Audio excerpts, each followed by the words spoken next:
del conjunto de ¿Cuántos la son, sabes? San Marcos, de la Universidad de San Marcos, uno de los primeros grupos A su mancha, de las universidades por la Asociación Juventud 1.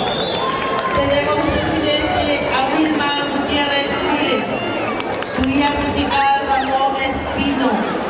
El conjunto de Zampoña de San Marcos fue fundado la cámara de Elida en la Universidad Nacional Mayor de San Marcos.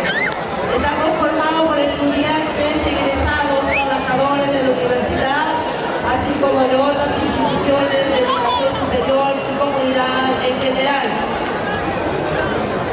Ellos van a interpretar,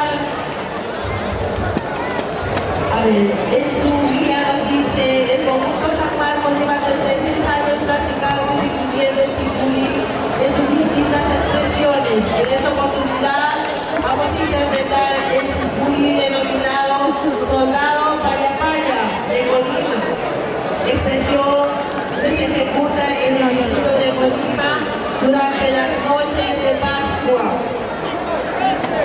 Harán una marcha de entrada, una recopilación de la comunidad de Colima, un registro diana tradicional, un tiptiri tradicional Colima y finalmente un baño ligero flor de Colima. Recibamos con un fuerte aplauso al conjunto de Zampoña San Marcos, Soldado Paya Paya.